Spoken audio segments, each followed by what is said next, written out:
I would be good all day long. Evening would come and I would feel like I just couldn't stop. This is by far one of the most common patterns that I see.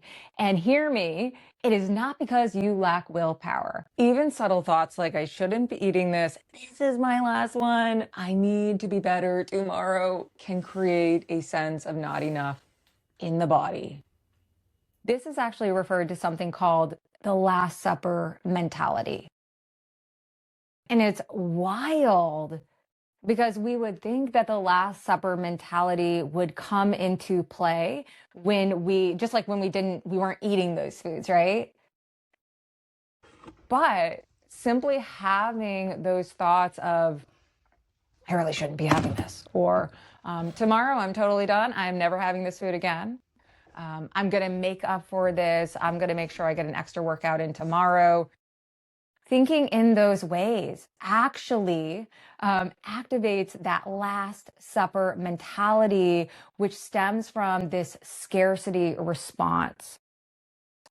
And hear me out, all right? The scarcity response, you might be thinking, I mean, it's damn cookies. I'm having cookies or cake. I shouldn't, like, why am I going to have a scarcity response around that?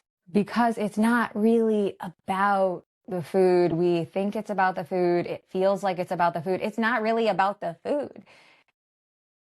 It's what the food does for us, what it does for our nervous system, what it does for our mind in that moment of eating. It gives us that relief, that probably much needed relief, that moment of, oh, I can finally like not think about that. I can finally like not feel that for a little bit.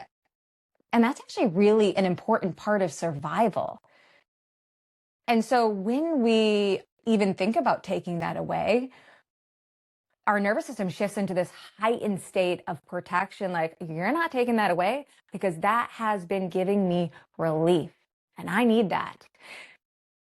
And so I know I say this over and over again, but it's so important.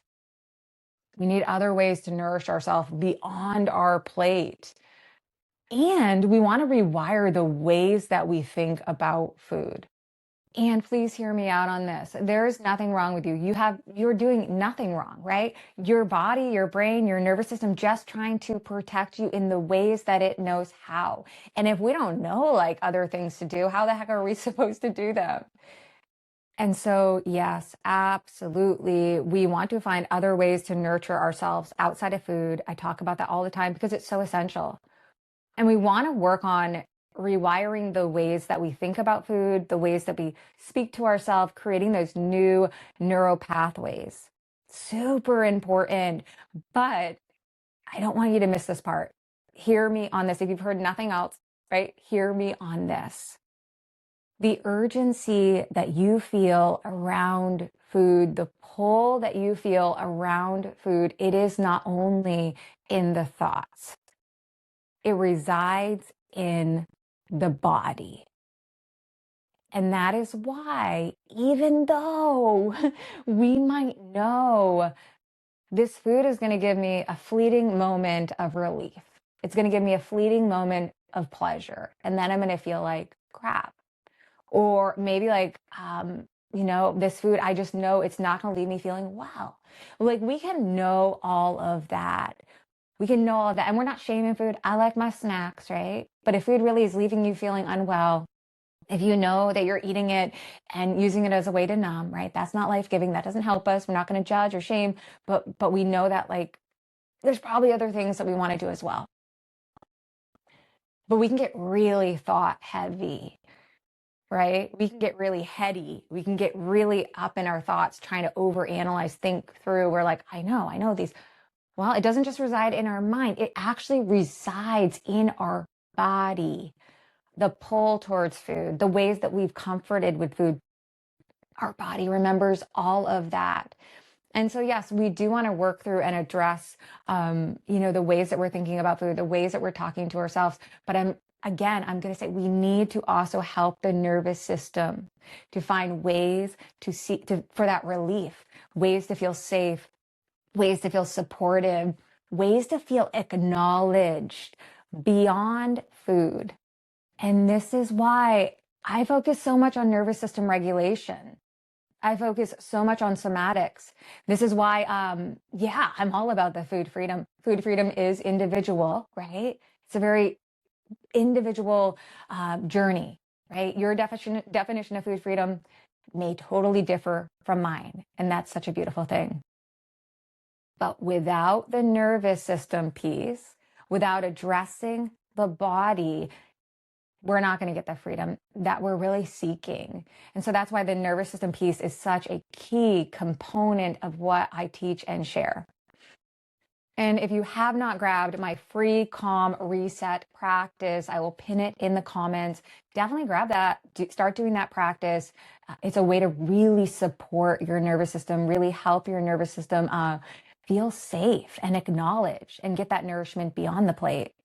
The calm reset is designed to help the nervous system shift out of that scarcity response. It's designed to help the nervous system shift out of that state of urgency. It's designed to help the nervous system to have that relief beyond food. And from that place, you can be eating the same exact food, but the experience feels completely different.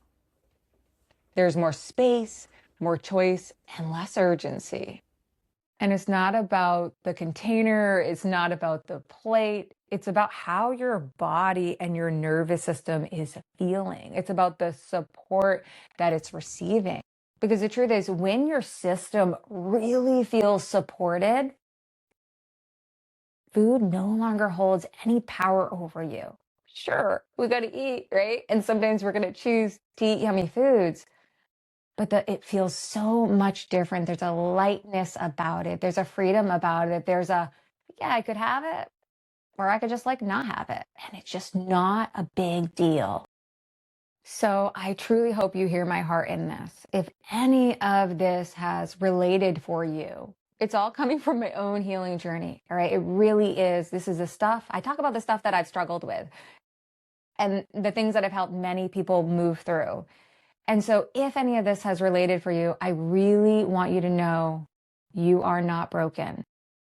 You're not out of control. Like your body and your nervous system is doing the best it can to help support you. It's moving from that place of survival. And if we've never known another way to do things, it makes sense that we're just not going to be doing it that way. So if this has helped you, if you want to learn how to support your body, how to support your nervous system, this is the place to learn that. And this is where I'm going to be teaching and sharing all of the things that I've learned with my own healing and that I've helped many other people move through. And so if this interests you, definitely subscribe, go grab your free calm reset, and I hope to see you again very soon.